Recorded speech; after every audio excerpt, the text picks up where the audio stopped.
A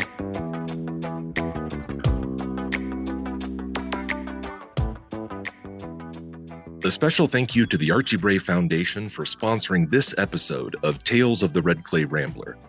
The Bray Clay business is your best source for Braypoxy, a two-part moldable epoxy intended for post-firing repairs.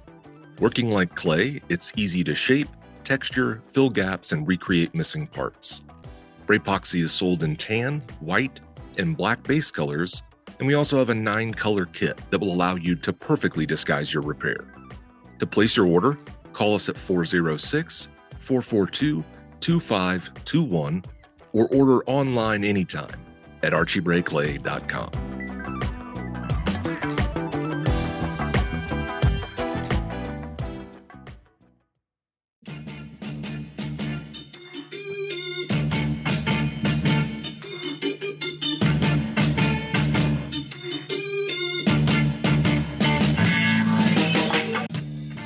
Welcome to the Tales of a Red Clay Rambler podcast, featuring interviews with culture makers from around the world. This is Ben Carter. I'm going to be your host. If you'd like more information on the show, please visit our website, talesofaredclayrambler.com.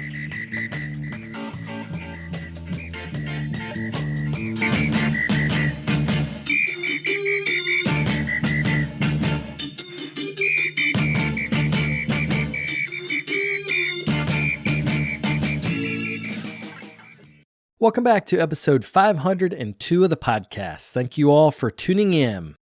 Today on the show, I'm talking with author, activist, and artist Yuliya Makliuk. She recently published Potters Save the World, Learn to Make Sustainable Ceramics and Help Protect the Earth. Our interview focuses on understanding the carbon footprint of ceramic production and materials, and the book covers a wide variety of topics on sustainable ceramics. We also discuss Yuliya's experience living through the war in Ukraine, where she has been displaced and is thankfully back in her town. If you'd like to find out more information about her or to keep in touch, you can follow her on Instagram at Here and Now Pottery. I'm excited to have a live taping of the show at this year's NCECA conference in Richmond, Virginia. Thursday, March the 21st at 2:30, Lisa Giuliani and Brian Kakas will be joining me to talk about the changing landscape of ceramic education.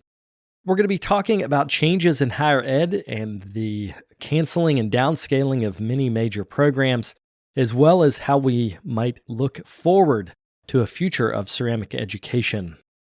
If you'd like to be a part of that conversation, we would love to have you for that taping, as well as the 7 others that will be spread throughout Thursday and Friday in the podcast room for this year's conference. That's going to be in room B10.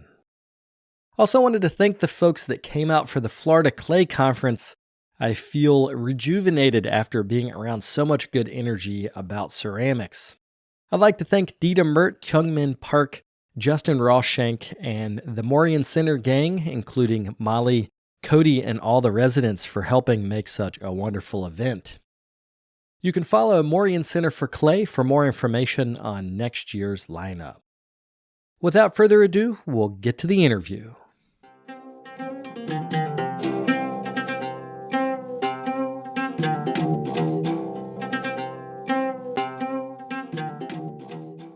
So one of the things that you did with the book is that you were analyzing carbon footprints for a mug, like a standard mug that you would make in your studio. And one of the values of the carbon footprint is that you can tell how much it gets, how much carbon is released to get the materials to you to make the mug. That's a part of the cycle. But then there's also firing, there's all these things, and what you ultimately call the cradle to grave life cycle of an object. So can you explain this concept of cradle to grave when you're looking at carbon footprint? Yeah, so the method itself is called the life cycle assessment, and it's been used by ecologists and maybe product designers as well to estimate how much carbon in this instant, but it can be other factors as well, how much pollution is created through the whole life cycle of a product or a service or something. And there are several types of that life cycle, and one of them, the fullest, is called cradle to grave, which means it includes all the stages from the cradle, like where it all starts in the in ceramics, this would be raw material extraction, to the grave, like, and by grave they mean like a disposal, the end of life of a product. So we in my assessment, I also tried to kind of follow all the stages, all the steps of how clay gets turned into a mug, and how the end user uses it, and how it ends up in the landfill, probably. And that's cradle to grave. There are other types, like, for example, cradle to gate, which is sometimes used to assess the footprint from the beginning, from the raw material extraction to the gate. And by gate, they mean like the gates of the factory. So like when the product is being produced, it is finished, it is packed, and it is being dispatched to somewhere. Maybe it's to the shop or to the end user, but then we don't really assess what happens to the product later. This is just, the terms that are being agreed to in the industry. Well, what's helpful about the cradle to grave concept is when you were looking at a mug specifically, you were counting things that I didn't think about. So I want to reference a graph that you had made to explain this. There are all these different energy expenditures, but surprisingly, one of the biggest is heating your dishwasher to wash the mug after it's been made. So it's actually heating the water. That made 2.2 kilograms of CO2, as to where firing the mug was only 1.4, which was surprising to me. Like, I didn't think about that aspect of use and how that might come into this. So can you talk about sort of the things that we might miss when we're thinking about carbon footprint? Yeah, sure. So this is why it is so interesting to run the whole life cycle assessment, right? And by the way, there in that assessment, I didn't use the dishwasher. It was hand washing, because okay, gotcha. I think in most cases, handmade ceramics is being washed by hands, or it is the way it is supposed to be washed, right? Because it's more careful. Yeah, and heating water for this process and also producing the detergents also have their environmental cost. Of course, this is not something that we as spotters can influence directly, right? Because it is the user's kind of responsibility and choice of what to do with a particular mug. But I think it is also important for us to consider, because it puts the things in perspective. And also it is helpful when we are comparing different types of products. Because, for example, with ceramics and with ceramic mugs, what is often being done in ecology and in product design is comparing a ceramic mug to, say, a disposable mug, some paper or plastic or styrofoam. And then, like, you don't wash those single-use cups, right? You just throw them away and something happens to them afterwards.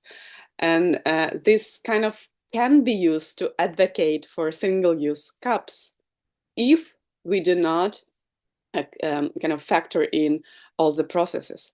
If we do not understand that a ceramic mug can be used like hundreds and thousands of times, and only after that it is being disposed or recycled or anything.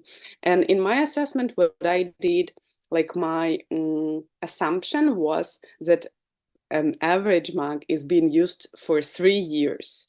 And we know as spotters that in reality, this period can be much longer. Like, I have mugs that have 10 years and more and older, which of course kind of spreads this carbon footprint over a longer period of time, and kind of makes a ceramic mug more efficient. But like, I wanted to go with some conservative assumptions, so I chose to set it to 3 years. And then again, like in my book, what I do is I create different scenarios. So I model like what can happen with different mugs in the ceramic studio. What are the choices that a potter can make, like which clay to use, how to fire, and things like that. And also what the end user can do. Like, if their water is being heated with the solar panels, that's a completely different story, right? It emits much less CO2.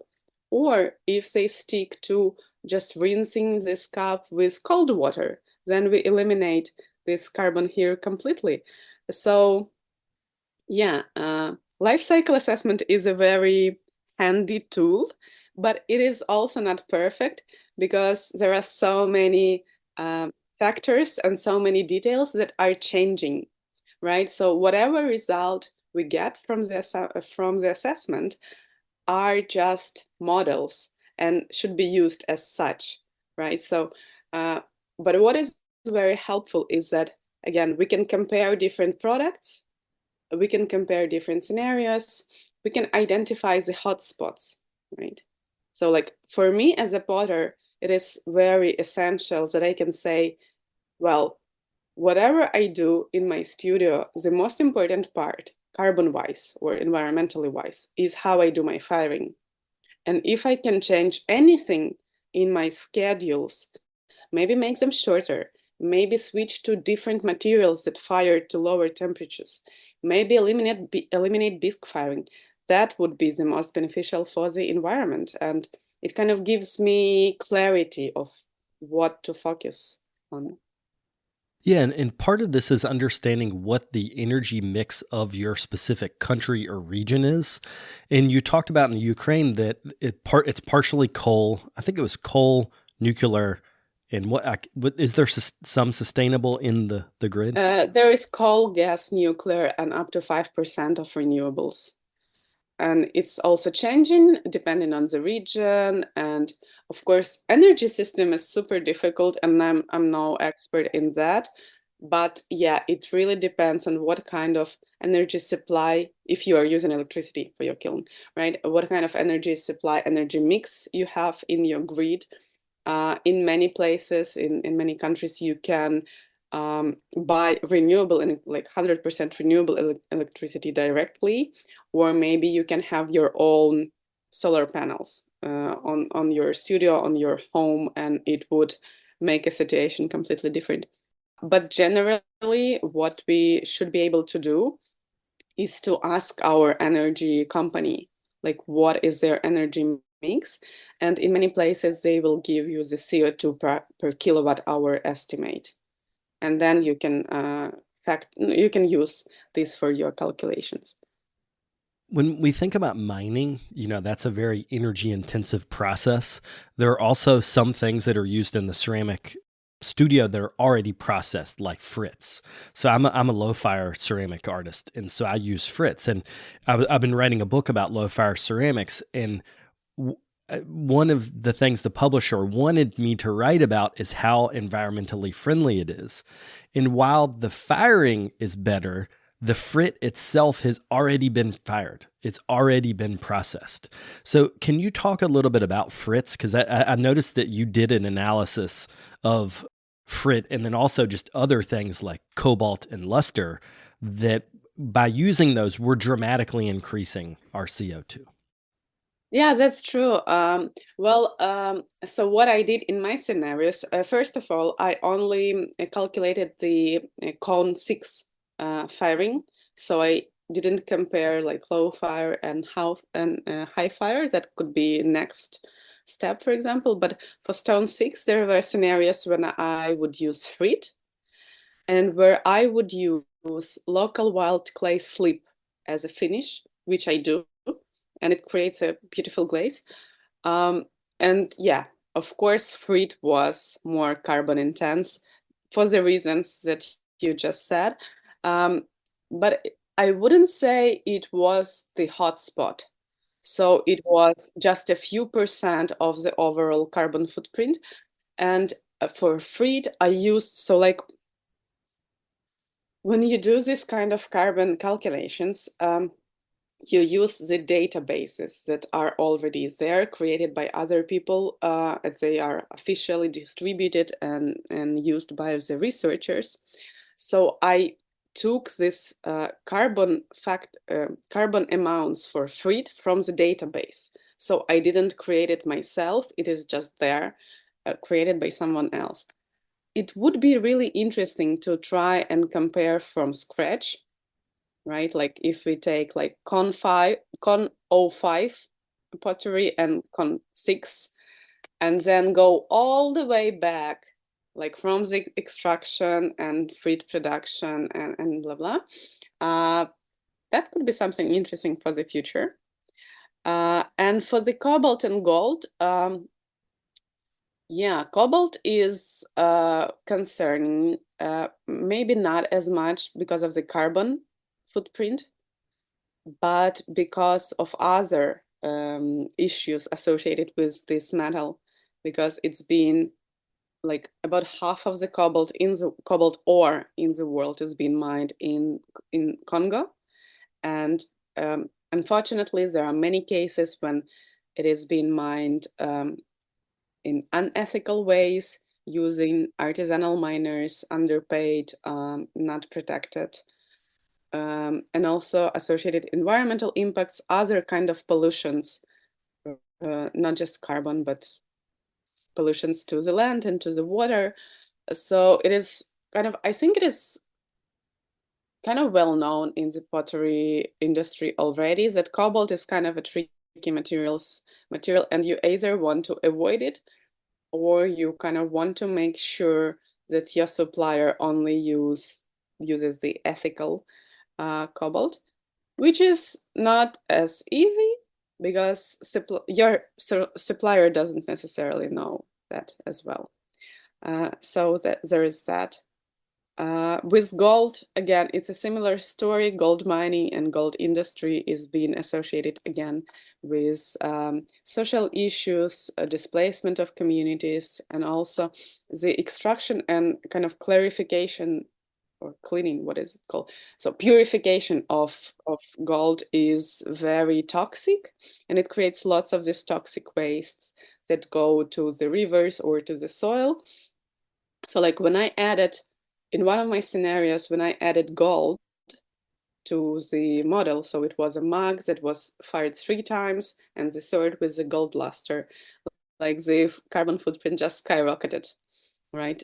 Both of the firing and of the gold extraction, even though the amount of gold was just absolutely minuscule. It was, I don't remember for sure, but it's like 1 gram or something like that. So it is actually the kind of the decision that I made after this analysis that I won't be using gold luster anymore. And like I had this little bottle from before I finished it, and I'm not buying new. And I mean, I'm fine with that. I didn't like it that much anyway, but now I kind of have, because I mean, I know that many potters use it and many of them create beautiful designs. I don't want to criticize those people, but for me, what I kind of tended to, when a particular item doesn't kind of strike me and doesn't look that good, I always said, maybe add a little gold luster and it will help it. But now I'm not doing it anymore. So I will have to work harder on my designs. Well, you mentioned when you were talking about local materials that you could use a frit glaze or you could use a local slip that is at Cone 6 makes a beautiful glaze. And part of this is shipping. Like local materials are inherently going to be more environmentally friendly because the largest cost, or depending on the model, one of the largest costs is usually shipping. So Absolutely. Can you talk about local sourcing of materials for you as an artist working in the Ukraine? Like, where do you go? Like, how do you get local materials where you're at? We are lucky in Ukraine because the country is very rich in clay and kaolin.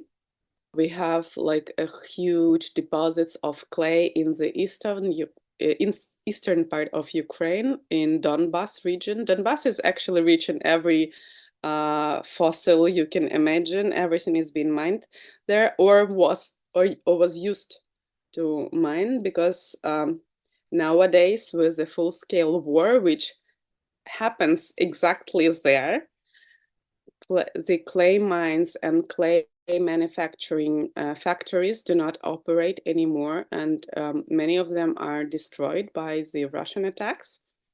So ironically, we are one of the richest nations in clay in the world, and we do not have that much clay at the moment. Like I remember in 2022, so it was the first year of the full-scale invasion. And I was kind of trying to renew my pottery practice and to, start going to the studio and make something. And I couldn't buy any clay. And I actually had to buy some imported clays from Spain and from Germany, which is, of course, lots of fun because it's a different material. It has different properties. Colors are nice. The kind of the packages are smaller because in Ukraine, the clay we can buy here, it comes in 30 kilograms, kind of these bricks, and they are super heavy. I cannot lift them. And those European clays, they come in 10 kilograms packages. Very nice, very neat, beautiful. Yeah, but environmentally speaking, of course, this shipping takes a lot of fuel and emits lots of CO2. But that is, I'm speaking about the commercially produced clay, right? And I'm hopeful then when this war is over, the mining of the clay locally will be renewed and we will be again. By the way, this Ukrainian clay is being used or was used in many European clay bodies as well. So even the European clay producers would buy it from here, mix it in their clay bodies and sell it globally and to us as well. Of course, much more expensive. And as far as I understood, they also suffered from this shortage and they had to kind of change their formulas a little bit. But nevertheless, I hope the war is over someday and we can use our Ukrainian clays as well. But other than that, like another option is digging your own clay, right? Of course, depending on your local geology, and some people are more blessed to live, on the clay, and some are less. But nevertheless, for me, it started a few years ago when I actually did an internship with an amazing artist from Slovenia, Anja Slapničar, and she is an expert in using like any rock, any kind of soil, any mineral that she can find in her ceramics. And I spent 2 months with her in Ljubljana, the capital of Slovenia, and we would go to the mountains and just dig whatever and bring it to the studio and clean it and crush it and see how it works, how it fires, and whether we can produce any ceramics out of that. And we made a small exhibition afterwards called Rock to Bowl. So like, how do you produce a tableware from wild materials? And yeah, here at home, I'm also trying to incorporate as much local materials as I can. So the slip that I mentioned is one of my favorites. I just, as it always happens, I just found it by chance. So I was walking in a forest and, I kind of realized that the surface is kind of sticky and slippery. And I'm like, maybe it is clay. And I took some and it worked like at low fire. It works as a normal ceramic body. So you can actually, it's very smooth. It doesn't have any impurities. I can actually like take it from the ground and use it as it is, which is super rare. But when I tried firing it higher, it just melted completely, right? And at that moment, I already knew that maybe it means I can use it as for surface decoration. And it's just, I don't know, it's a blessing. I just dig this clay, I dissolve it in water, I screen it through the sieve, and voila, it's a complete glaze. And it creates this kind of yellow honey finish. Very lovely. It also mixes well with commercial glazes. So what I would often do is I glaze with my slip and then add a little of commercial clay on top to add some color and variety. And also because it is clay, it works perfectly with single firing. Because like I take greenware, I apply this slip on it, it sticks so well, it doesn't flake off. And when I fire it, it just, binds together and creates this finish. So this is, it's a lazy person choice. And since I'm a lazy person, I'm just sticking to it. So that's one of the choices that yeah. And other than that, when I go outdoors, I just try to, I always have a little bag with me, and I just grab rocks and soils in the hopes that they will work in ceramics. Of course, in my case, 90% don't work, but eventually I find something. One of the parts of the book that I really like is that you interview people from all over. So you talk to people from Australia, from the US, from all over Europe. So can you talk a little bit about the process that you went through with writing the book and collecting all of this information to be able to do the research itself? Yeah, talking to people is the most fun part, probably, because like you get to know all the different ways of kind of looking at clay and thinking about clay, and all the different ways of making ceramics, and like what are the people's like settings in general, because some work in small studios like myself, other works at factories, yet other at the universities. And it's just fascinating how uh, like how diverse this studio ceramic world is. As of speaking about the process, I think I started with the webinars. So what I did is like I would write to people who I've been following on social media, or who I knew, or maybe we were in contact before, saying like, look, I want to do a webinar and to invite all the potters, and I want you to tell them about your research or your way of doing something. Uh, of course, in this framework of sustainability. And I don't know, almost all of the people who I approached were super into it. Were really wanted to share what they are doing, share their findings, talk about, why they think being eco-friendly potter is so important nowadays. And also I had one webinar about the like pottery and war, and like how ceramicists can reflect or react to conflicts. And also we had like people from Ukraine and the United States. And quite like I didn't expect, actually, I didn't expect much of these webinars, but actually the audience seemed to like them very much. I got like I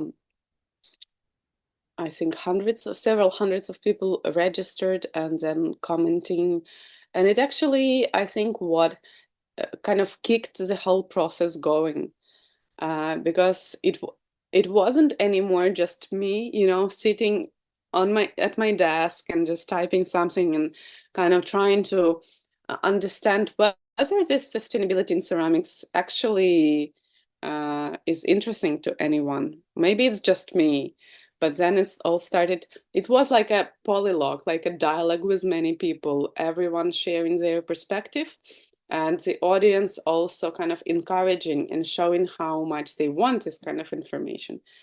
Um, so yeah, and after we had webinars, I also just, so there are more interviews in the book than there were webinars, because after the webinars were over, I would still continue reach out to more and more people and just do interviews with them one-on-one, like about their methods, their materials, their firings. And this is what made up to, I don't know, a half or a third of the book. And also, like, what I learned from my audience is that people really, really like these personal stories.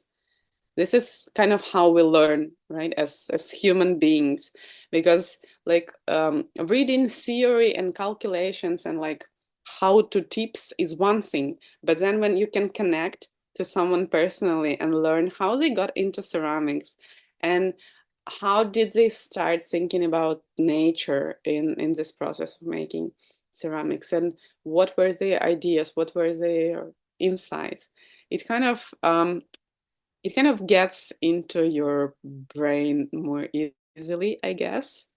So yeah, I want to continue doing that. I want to continue talking to other sustainable ceramicists. We'll be right back after a quick word from our sponsors.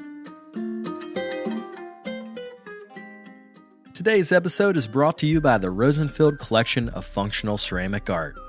The collection exists as an online resource for research and inspiration, featuring photos of over 4,000 objects made by over 1,000 artists.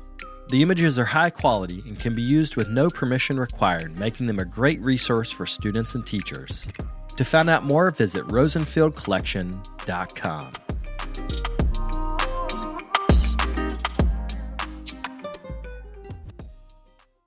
This is a good segue, actually, because what I wanted to talk about is that you were trained as an ecologist. So the thing that you bring is that through your master's study, you look at the information differently than, say, a potter that's just interested in being an environmentalist. But the question I have is, when you're getting an education in ecology, how are you taught to make it personal? Because I think a lot of the time with environmental issues, it seems so big that there's no way for people to get into it. So how were, in the master's training, how were you guys taught to get through to people to make it seem relevant? Well, Ben, I don't remember actually learning that in my master's. I think it wasn't one of the focuses. But afterwards, or actually even during the master's, for me, I was really kind of action oriented, and I got involved into many political campaigns and organizing. I actually I initiated and I ran Climate Change Information Center in my university as a student.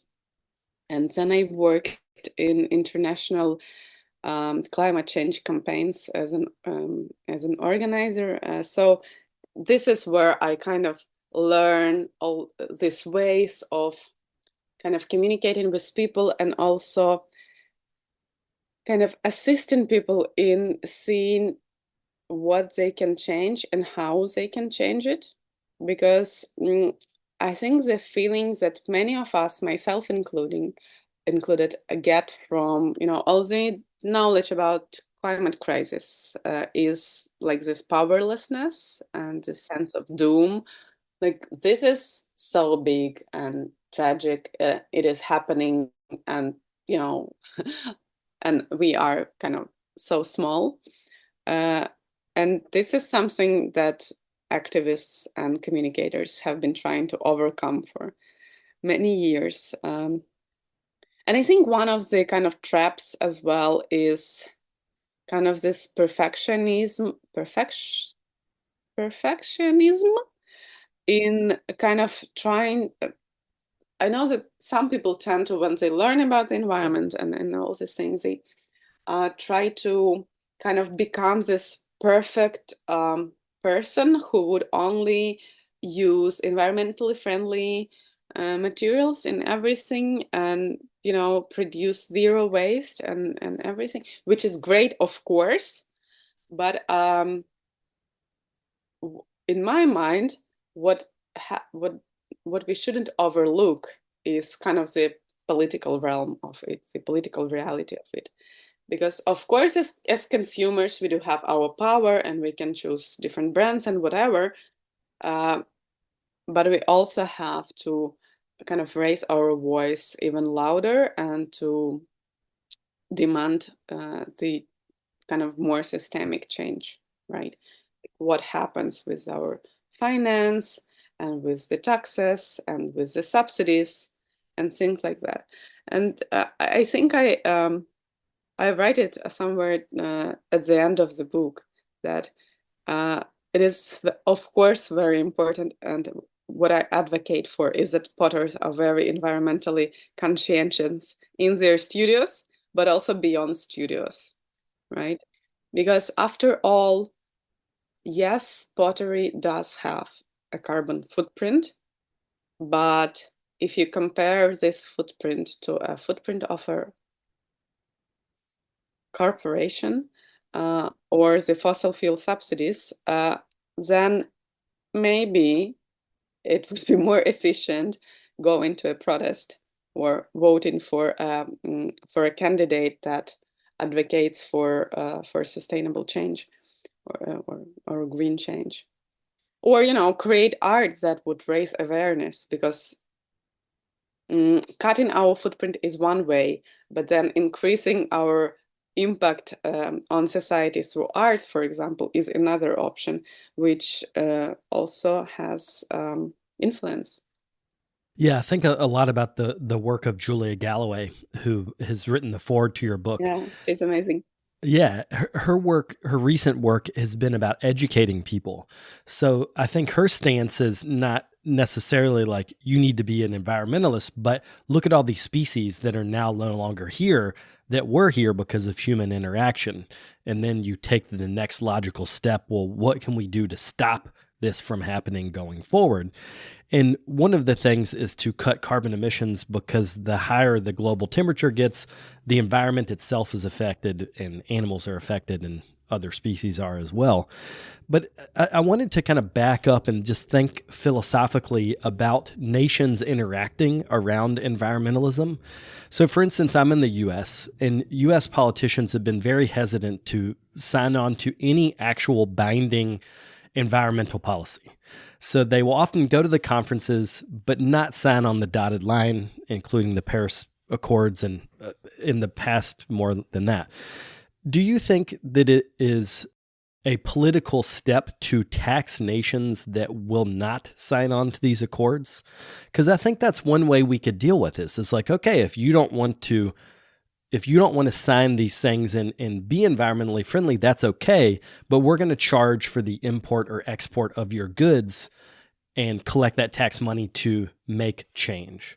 So what do you think about how sort of nations can interact with this?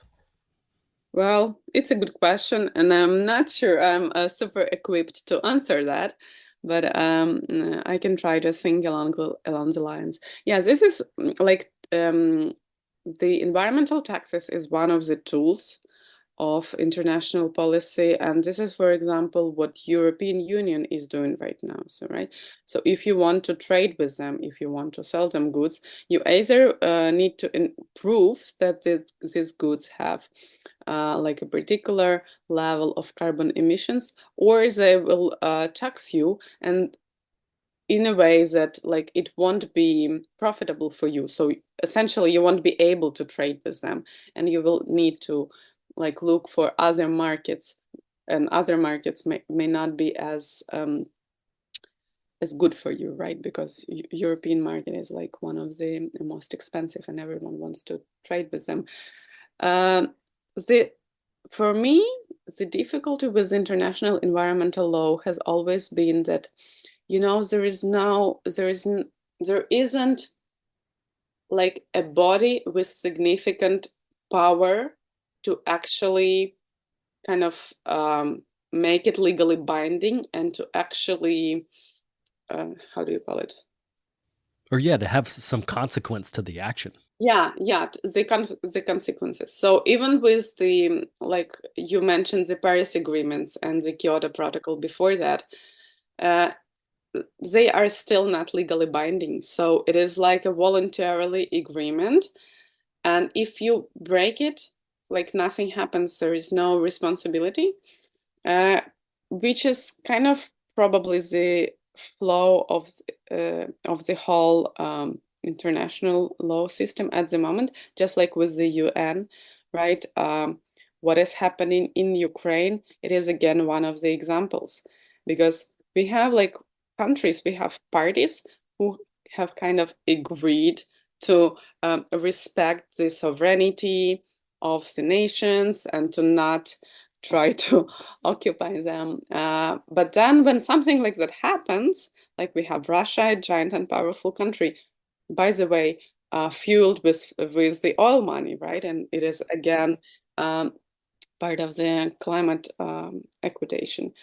But yeah, like Russia is the part of the UN, and UN kind of cannot do anything other than express a concern, which really doesn't help. So I probably don't have like an answer of how do we call the nations to responsibility in terms of this, other than like a real demand from the people, because anyways the leaders of the nations have to respond to the demands in one way or another, right? And if there is this clear expectation and clear call to action, and if people actually support those parties and candidates who propose some kind of a future actually for us, right? If people support that, then the political climate would need to change. This is this is my thinking at the moment. I wondered if it'd be all right if I ask you some questions about the war. Is that okay? Sure. Yeah. You're living in a town that was previously occupied. You had to leave, for a month. And you talk a lot in an interview with Paul Blaze, which I recommend that people listen to that on the Potter's Cast. As I was listening, I was just thinking about how shocking the whole thing is. And you talked about that it has eroded your confidence in the bigger national order because nations have not stepped up to help Ukraine, even though Russia is a part of the UN. You mentioned that before. Can you talk a little bit about this crisis in confidence when it comes to being a part of a world order? Like, what does that mean for you as a person, as a Ukrainian living in a war-torn nation? I think what is really, really concerning, apart from the fact that the war is happening and people are dying, is that it seems at the moment that in the world, like this kind of things are happening more often and probably will happen more often, that the authoritarian regimes kind of feel, I would probably even say like encouraged to propel their hegemony, and also the populist kind of regimes and politicians that we see everywhere. And kind of if we allow one nation, say Russia, to do these things, like to occupy other sovereign nations and also to repress their own indigenous peoples, and to continue profiting from fossil fuel extraction and from the war, if we as a world, as people allow them doing this, then what signals it sends to other people in power who may be thinking of things like that, right? If there isn't a counteraction, if the agreements that have been before are not followed through, like Ukraine, what is the whole thing kind of with Russia is that it has the nuclear weapons, and kind of everyone is afraid that, oh, we don't want to piss off Putin because he will blow the nuclear bomb, which probably he wouldn't. This is just a blackmail, but we don't know for sure. But Ukraine used to have a nuclear weapon as well, which we gave up on a guarantee that was signed in Budapest with the United States, the UK, and ironically Russia, that they would, if we give up this weapon, they would protect us in case some other countries want to invade us. And what happens? Other country invades us, and there isn't like adequate reaction. So like it's like having like a bully at school.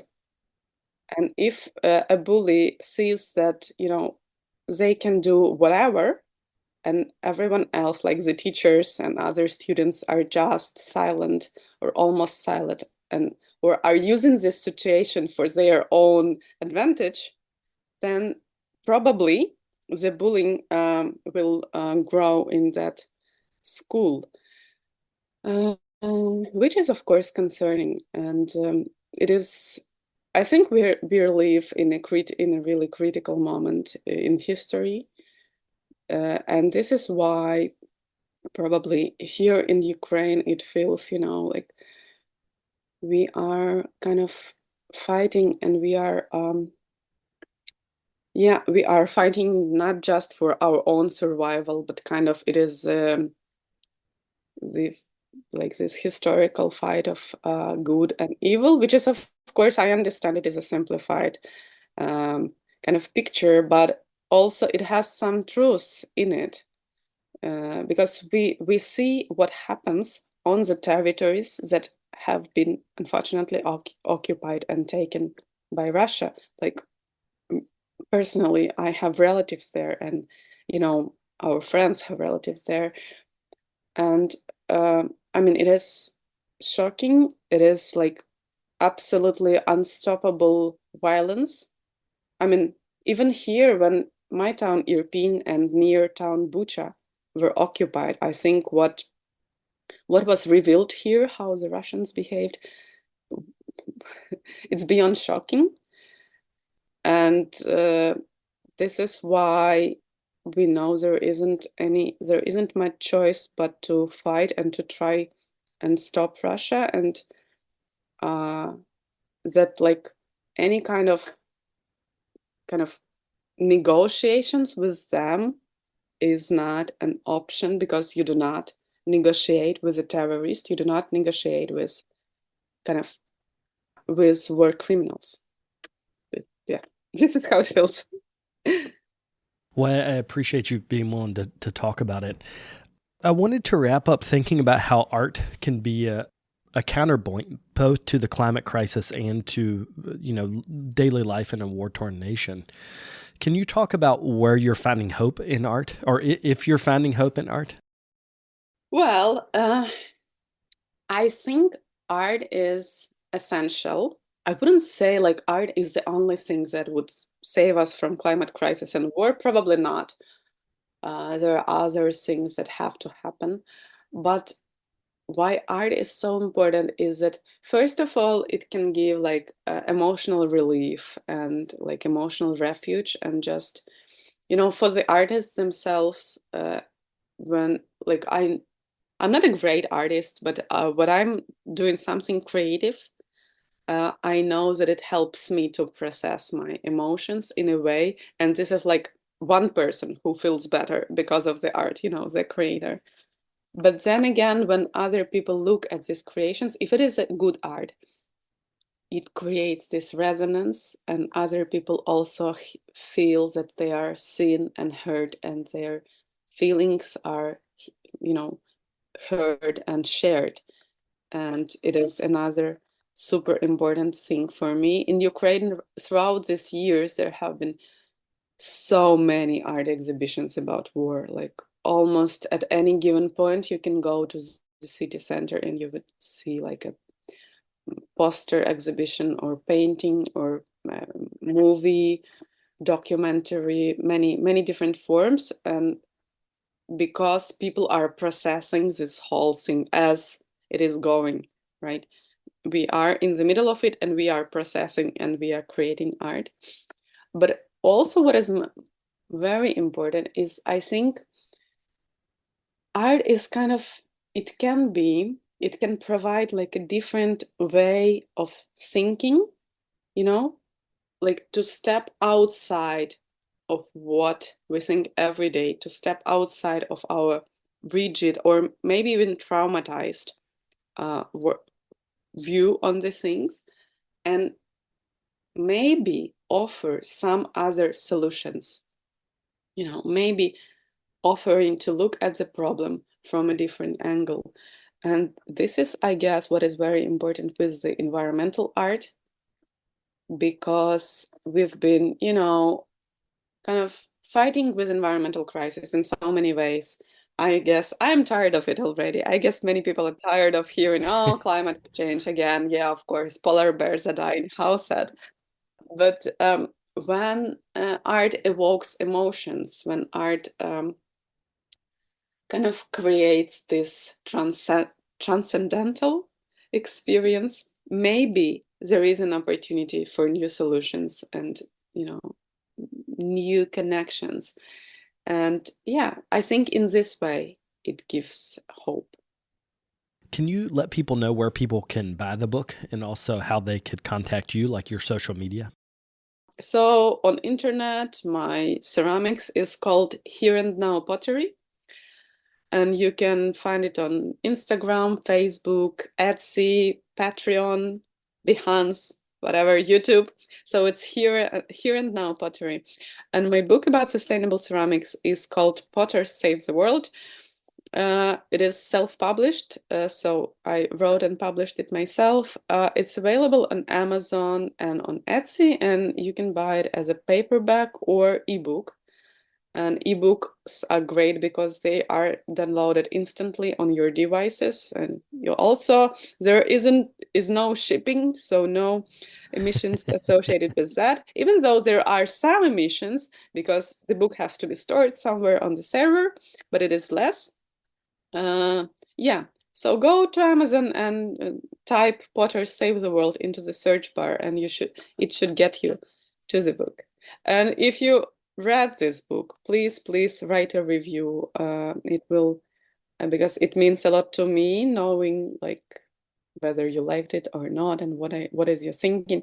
And also, to be honest, it helps the algorithms of Amazon so that it brings it kind of to more people, and there is more potters can learn about the sustainable techniques, which is a great thing. Well, thanks so much. It was a pleasure talking to you today. Thank you so much, Ben. Thanks for having me. I enjoyed it so much.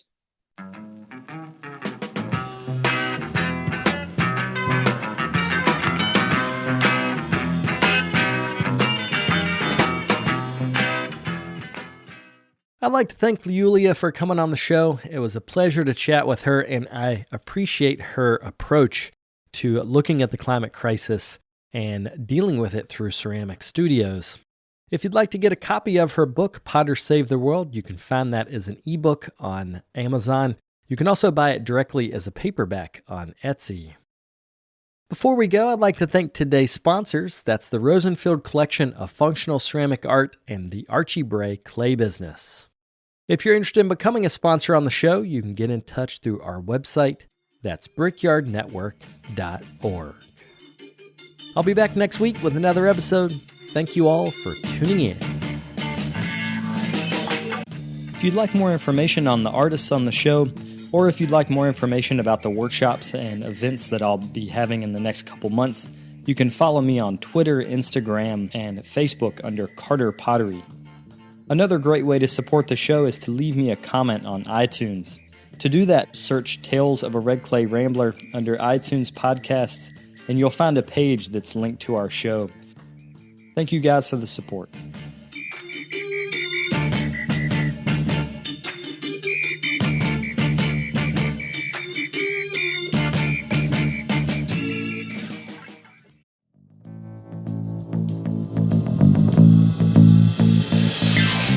This podcast is a production of the Brickyard Network, an extension of the Archie Bray Foundation for the Ceramic Arts. To find out more about our lineup of ceramic podcasts, visit brickyardnetwork.org.